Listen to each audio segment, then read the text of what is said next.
Today we'll be training on managing labor hours. And what you'll see is that when we look our work in progress, we can have a significant number of vehicles in the shop. Those that are finished, those that are needed to be inspected and diagnosed, and those that you've estimated they're approved and you delivered today. What we've done with Service Connect and both with Tech Connect is we want to be able to manage both by service advisor, so you can filter by service advisor and you can filter by technician. But when you look at build hours, this is all the labor hours that are on your work in progress. Pending hours are going to be the hours that are left. So finished hours plus pending hours is your build hours. Priority hours are going to be the hours that you've marked either as a waiter or 1 through 4 priority. Carryover would be the hours that you have approved but can be carried over to the next business day. Then you'll also see hours on hold. On hold would be the vehicles that you're waiting on an approval, that you haven't got approved, you're waiting on an engine, and maybe a week before you start working on it. So those are actually vehicles that are on hold. If you see expected in would be the vehicles that you've ordered a part for or that you know is coming in to get work done, but the vehicle is not at your facility. So any of these can be filtered. You'll notice there's boxes on finished hours, on hold hours, and expected in. If you click on the on hold hours, you'll see that it will add any on hold hours to the bottom. So these are all the vehicles that are on hold. And this is where it becomes important to add vehicle notes, delivery notes to those on hold so you know why they're on hold or when a part would be getting delivered. By unclicking the box, it cleans up your work in progress and just displays the vehicles that are either marked priority or carryover or not marked at all. You'll notice that we will put it in priority order. I'll talk about that in a minute. You'll also notice that you have icons. The icons tell us which technician is working on which vehicle. So the yellow icons means that Glenn's working on the Ford truck, that AJ's working on the Ford 500. So you're able to instantly see. One of the features that we added in the fourth quarter release is the new dashboard. By clicking on the new dashboard, by your technicians clocking in, you're able to instantly see each technician when they came in the morning and when they started working on that vehicle. So the dashboard with the time clock, being able to look at when they came in, what vehicles they're working on, all the reports are all built into the new dashboard, and we'll be discussing that in another training module. So again, what we want to talk about is the importance of your service advisors being fully engaged in updating priority per vehicle and workflow. So when we click on the priority box or the workflow box, it brings up what we call vehicle tag. One of the new features we added was vehicle delivery notes. Vehicle priority, and you'll notice the vehicle priority hours right here. So anything marked waiter or priority 1, 2, 3, 4 will go to priority hours. So you move from managing vehicles to managing hours, and you're also managing vehicles to be delivered or inspected that day. So you could have a priority 1 that everything's approved. You need to have it delivered today, a priority 2, priority 3, priority 4, depending on your shop. This is why communication in this shop is very important, or a waiter. You may have a priority 1, I want to deliver the vehicle. You also may have a priority 1 that you need to get it diagnosed so you can get back with the customer and and estimate what it's going to take to fix a vehicle. Then from that standpoint, it may move down to a priority 2 or 3 or 4, depending on the approval, the type of work that's being done, and the communications with the customer. So it's important that the service advisor, again, is fully engaged in updating the priority of each of the vehicles. So priority 1, and then if you look at carryover, if you mark a vehicle carryover, it will move the hours to carryover hours. So you're managing the hours for each technician. That becomes important. You also have on hold the vehicle that you're waiting on parts to be here that won't be here for several days. A car that's on hold that they don't know if they're going to get the work done. So it's on on hold status, not to be delivered. Again, expected in would be the car that's not at your facility. A car could be marked finished, meaning that you have all the work done, but you still need to wash the vehicle, do a final inspect, call the customer. When you mark it finished and ready for pickup and you update that, that will also interact with our rider and mark that finished in our rider. So what we wanted to be able to do is look at priority per vehicle, and then you have no priority here, and then workflow. So workflow is just a natural order. So you have, I need to assign a tech. The vehicle needs to be, it's a priority 1, it needs to be diagnosed. The next step, I've been diagnosed it or done the inspection. I now need to estimate it.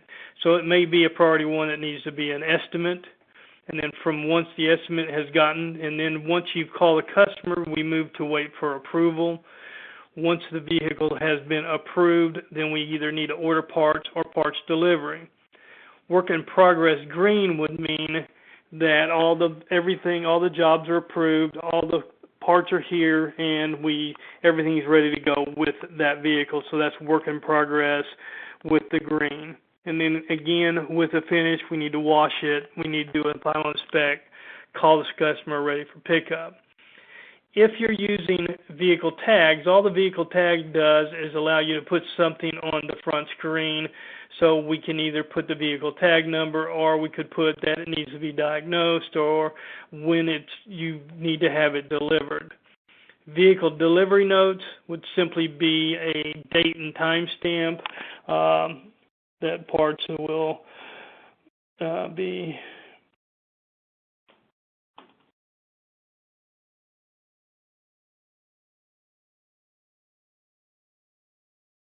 So this could be when the parts are coming in, if you need to when you need to pick the customer up.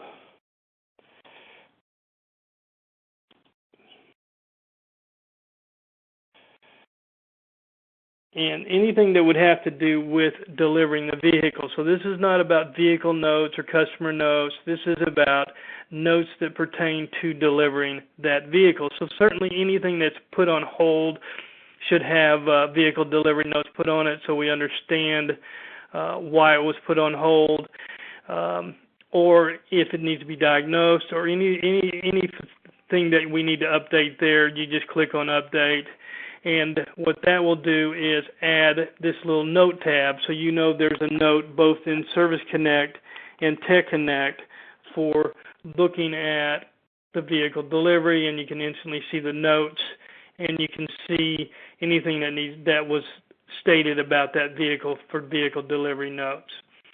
Again, managing, because we know that we can't manage 135 hours. If we have, 4 technicians, 5 technicians, you're only capable of delivering, 8 to 10 hours. If your shop is very productive, and we're going to look at productivity as you're either, not productive at all at a 0, or you're 100% productive, meaning that the technician's working on a vehicle 100% of the time, which is not necessarily possible. So our goal is to become close to 90% productive as possible.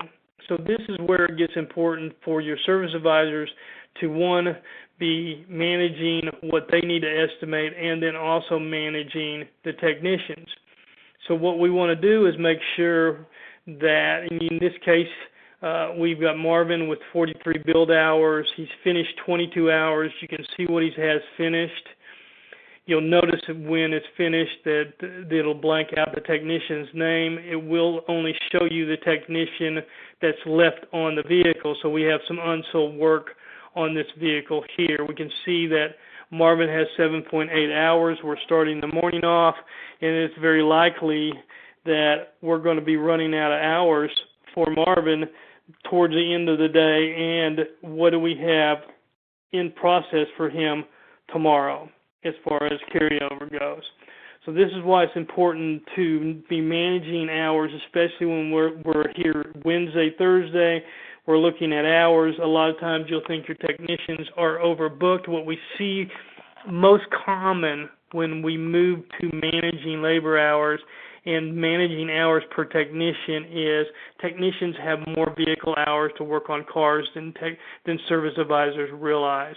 So by managing priority hours, we now can see by technician how many hours each technician has, and if a technician is, you can't take any more hours in for the day. We can see he has a little bit of carryover.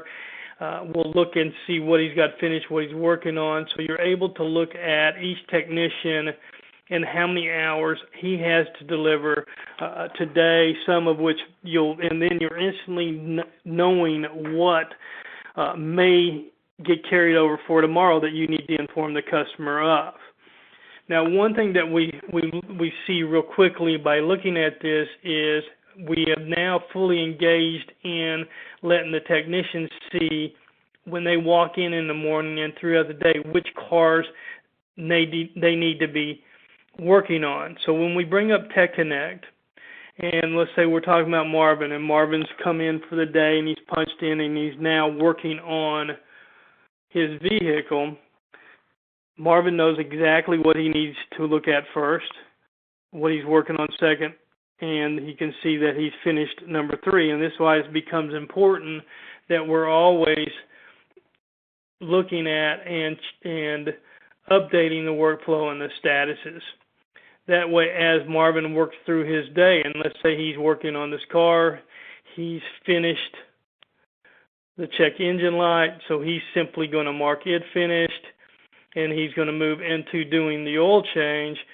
We can real quickly see that he now has only 1.9 hours left on this car, but we also can see that it is, 2 hours into the day, and I am down to 4.2 hours on vehicle priority. So what becomes important is we now can see that Marvin needs some more work.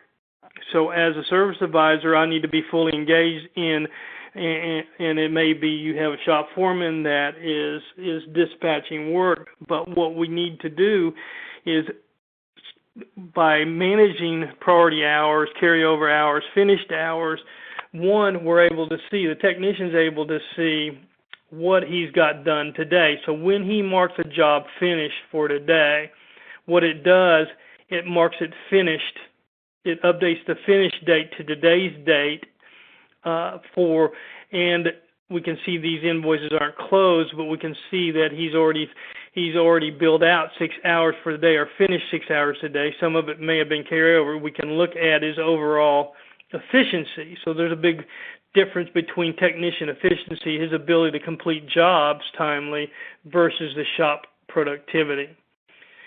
So as we move into managing labor hours, one thing we're going to do is if Marvin moves into a point where he's waiting on parts or he's having to go work with a service advisor or maybe working with another technician, we want to track 100% of Marvin's time. So that makes it real simple for him just to simply punch off a job and move to E-time. So again, what we're trying to do, what you're trying to do as a service center and as a service advisor, and this is why it's so important that the service advisors are fully engaged in updating priority, because we may have one where, in the case of AJ, where we need him to diagnose this. He goes in, he does his diagnosis of the exhaust. he's able to go in and look at any information. He's able to update vehicle notes, so he can make notes and says that needs a new muffler, or it could be catalytic converter. He can update those notes. He can also mark this as being finished, give you the information that you need to do that, and then you can see that now he's moved on to his working on his next vehicle. He's replacing the drive belt now. And as a service advisor, we're now going to do the estimate on the one that he just diagnosed. So now we move it into estimate status, and it becomes important. And once that is approved, then it becomes the service advisors should be moving that to on AJ. We'll look at all the technicians, but when we look at this that we need to diagnose and we do get an approval, then now we can move this to, hey, I need this done by the end of the day, and I may make that priority 3. So again, as a service advisor, it becomes important that the service advisor is managing his team, his priority labor hours. He's fully engaged in updating priority per vehicle. One thing we know is that by managing this way, when the technician doesn't have to walk up to the service advisor, see the service advisor's on the phone, talking to the customer, dealing with the customer, and we don't lose those 15 minutes, those 5 minutes that fall through the cracks because the technician doesn't know which car to move on to next. And by managing a priority and workflow, we're always on top of, and anybody in the shop is able to look at and see where we're at with each car, where the workflow is, any notes that are in the vehicle delivery notes, the key tags is attached. So we all know exactly what's going on, not only by service advisor, but also by technician. And now we're managing labor hours, and what you'll see is you naturally increase shop productivity, and you naturally see the number of labor hours delivered that day increases as much as 10%. 20%, and we see that across the board on the service centers that have engaged in embracing managing labor hours. And what we also see is that technician efficiency goes up because now they're focused on delivering the vehicles and the jobs they need to deliver today.